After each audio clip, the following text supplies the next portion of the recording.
Geico, 15 minutes could save you 15% or more on car insurance. Visit geico.com to see how much you could save. Welcome to CBS Sports HQ. College football analyst Barrett Sallee joins us to talk winners and losers from a huge Saturday in college football. Barrett, let's start at the top. Who was your big winner for Week 8?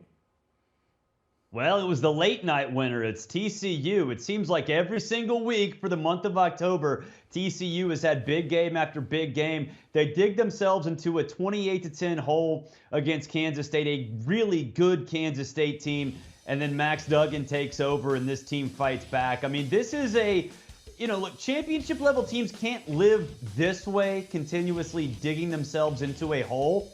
But the fact that TCU doesn't panic is a huge deal for that team. I mean, every single player has not quit every single week. They're just relentless, and they win the battle at the line of scrimmage. Sonny Dykes has them believing. So, look, TCU, are they a championship caliber team? Probably not. But like I said, they keep winning, they keep fighting, and they do it on a weekly basis. So it was really impressive, and it further solidified Sonny Dykes as, I think, a real contender for Coach of the Year. And for every winner, there's also a loser. You could point to Kansas State, who were up big on TCU in that game before the Horned Frogs staged a massive comeback. Who was your most disappointing team, though, in Week 8? Well, it was Ole Miss. I thought Ole Miss would win by double digits over LSU. I thought LSU's offensive success against Florida was more due to Florida's defense than it was LSU's offense. But man, Jaden Daniels has become an absolute stud for that team, both on the ground and through the air. He's having fun. He's in control. And I think the rest of the LSU team has taken to that mindset. But Ole Miss, look, they had a big lead and they just couldn't figure out a way to keep that offense cranked up. And at the same time, they couldn't get those tackles for loss defensively. And look, Ole Miss's defense is going to give up yards. They're going to give up points. But they led the SEC in tackles for loss per game going into that one. And they really couldn't do that in the second half. They couldn't create that havoc. And as a result, look, is Ole Miss out of the college football playoff discussion? No. A one-loss SEC team is going to get in. But that was a very disappointing performance defensively, and it comes 1 week after Auburn lit them up defensively in the second half as well. All right, let's get to your projected top 10 following Week 8.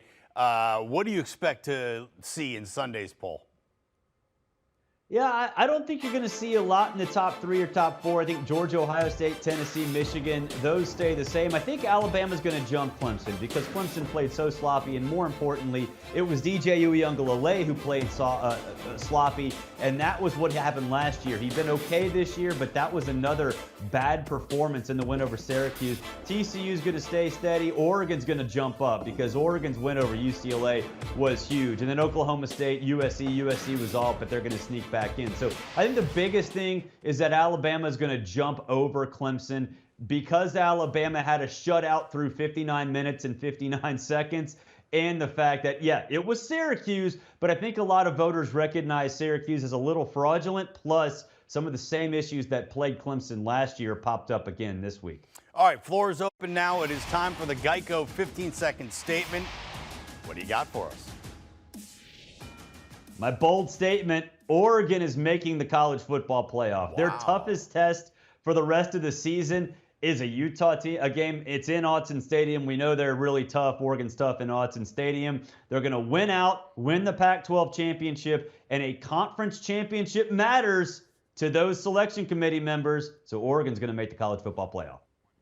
CBS Sports college football writer Barrett Sallee, thank you so much.